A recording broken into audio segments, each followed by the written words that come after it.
Most people believe growth is loud, celebrated in trophies, public wins, and dramatic transformations.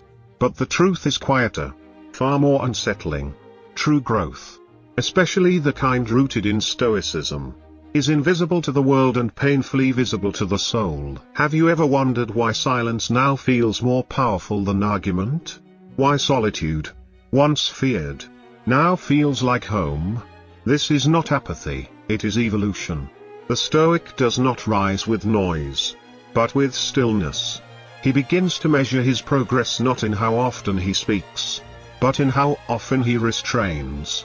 Not in how many people he convinces, but in how few he needs to. Look closely at the one who no longer reacts. He is not broken. He is becoming untouchable. When the same insults that once pierced now pass through you like wind through stone, this is not numbness. It is the strength of perception trained through suffering. You no longer grasp for validation like a starving man at an empty table. You no longer chase apologies to soothe your ego. Instead, you watch the storm rage, and you remain unmoved. The modern mind calls this detachment, but the ancient Stoics called it discipline. And it begins, always, with awareness. A man cannot master what he will not first observe. He begins to notice the wars within, not with shame, but with curiosity. The ego, once a tyrant shouting commands, becomes a child whispering fears, and slowly, the Stoic learns not to obey. He watches his triggers rise, like old ghosts rehearsing the same script. But now, he does not join the play.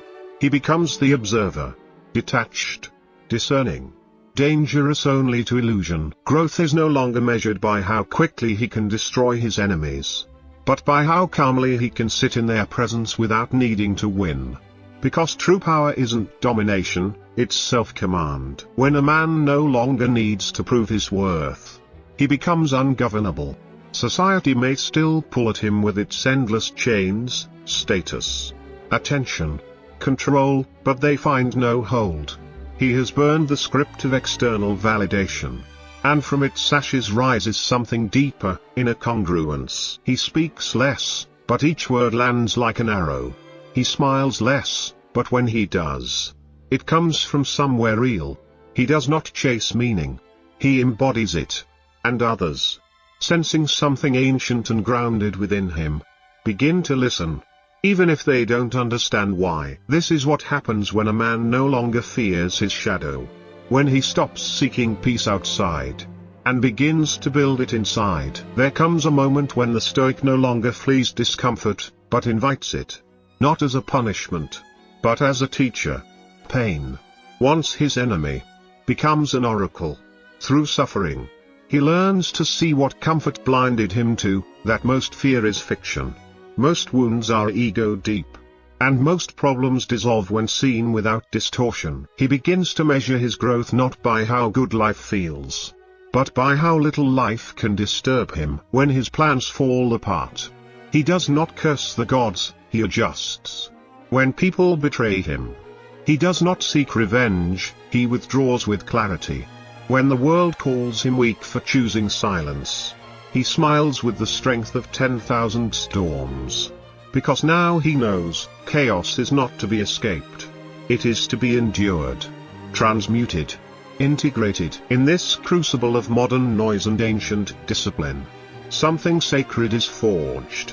A man who no longer trades his values for convenience, who no longer runs from the echo of his own conscience, who stands, not because he must, but because he chooses to. Again and again. His enemies become mirrors. His suffering becomes sculpture. His silence becomes sanctuary. And still, no one notices. No applause. No fanfare. But within him, a fire that does not flicker. In the mirror, he no longer looks for a perfect man, he looks for a consistent one. Not flawless, but faithful to his principles. He's shed the skin of false personas. The masks built to be admired but not sustained. What remains is raw, unfinished, and holy. The kind of man who doesn't seek the light, but becomes it, quietly, relentlessly. This is the Stoic transformation, not into stone, but into steel. Tempered, not hardened. Still capable of love, but no longer desperate for it. Still open to joy, but not enslaved by its absence. He has stopped asking life to be fair. Instead, he asks himself to be strong enough for whatever comes. Measure him by how he handles power, he no longer lets it intoxicate. Measure him by how he handles loss, he no longer lets it define him. Measure him by how he speaks when no one's watching. By how he behaves when no reward is promised. That is where growth hides. That is where the soul writes its true story. He's learned the art of letting go, not just of possessions or people, but of illusions, the illusion of control, the illusion of permanence, the illusion that anyone else can give him peace. And in that letting go, he gains everything the world cannot offer. Watch him in the quiet moments, when nothing demands his performance, when no one watches to approve. That is where the Stoic is revealed. Not in battle, but in boredom. Not in applause, but in silence.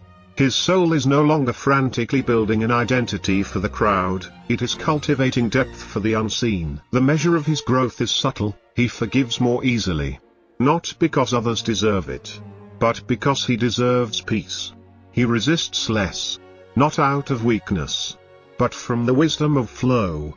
He no longer interrupts pain with distractions, he lets it speak. He listens. He learns. This is where most falter. For the path of the Stoic is not glamorous. It demands you break your own ego. Again and again. In the absence of recognition. It demands that you stop blaming. Stop performing. Stop craving rescue. The world will call it cold.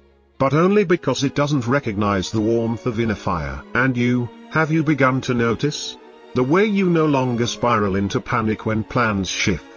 The way your mind meets uncertainty with breath instead of resistance. The way your heart, once fragmented by every wound, now bleeds with grace. That's growth. Not loud, but indestructible. There is a peculiar kind of strength born only from solitude, the kind that doesn't need to be seen to exist. The Stoic knows this well. His growth is not marked by how much he controls, but by how much he can release. He doesn't cling. He doesn't chase. He lets things come and go. Like the tide, calm in his center, steady in his soul. This detachment is not a rejection of life, but a full acceptance of its nature. He understands now that people leave, seasons change, and the only thing he truly possesses is his response. So he sharpens that response like a blade, with reason as the edge and virtue as the handle. And when his mind trembles, because even the strong tremble, he does not shame it. He steadies it. He returns to breath, to reason, to presence. The Stoic doesn't seek to eradicate emotion, he seeks to ride it like a disciplined horse, never letting it gallop wild into regret or self-betrayal. He stops negotiating with reality, stops pleading with the past to be different, stops fearing the future like a child afraid of thunder. He shows up, fully, for this moment, this single flame of time that, once gone, will never return. This is the warrior with no war, the king with no crown. And still, he continues. Not out of desperation, but out of devotion. The Stoic's life is not driven by impulse, but by intention. Each choice is a quiet rebellion against chaos. Each habit, a carving in stone, marking who he refuses to become. For he knows now, the greatest threat to his peace is not the world, but the self that once bowed to it. The ego, once swollen with the need to be right, to be seen, to be adored, has been humbled. Now it serves rather than rules. It watches. It obeys. It surrenders to something higher, logos. The divine reason that Marcus Aurelius whispered to in the night. When even emperors trembled, he does not fear his flaws. He integrates them. His shadows, once repressed and denied, are now faced and befriended. He understands the Jungian truth, that what he fails to bring to consciousness will rule him from the dark. And so he lights the candle, walks into the cave, and meets the monsters.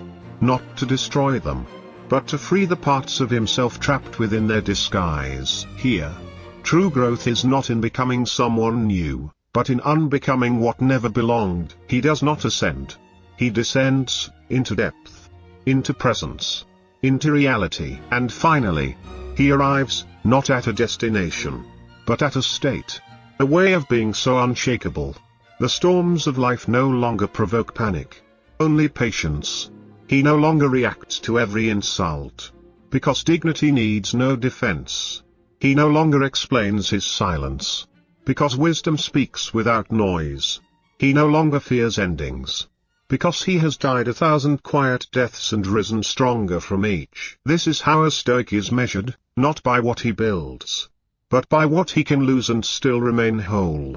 Not by how many admire him, but by how little he depends on admiration. Not by how deeply he feels, but by how skillfully he governs what he feels. He becomes the eye within the hurricane, the calm in the middle of the collapse, the stillness others lean toward when their own worlds tremble. Because he has suffered. Yes, but consciously. And suffering endured consciously becomes transformation. It burns away pretense, sears off illusion, and reveals what cannot be broken, the essence. This is the final frontier of growth. When nothing outside you can shake the foundation within you. When peace is no longer a mood, but a discipline. When love is no longer a craving, but a gift. When meaning is no longer something you search for, but something you live. You have power over your mind, not outside events. Realize this, and you will find strength.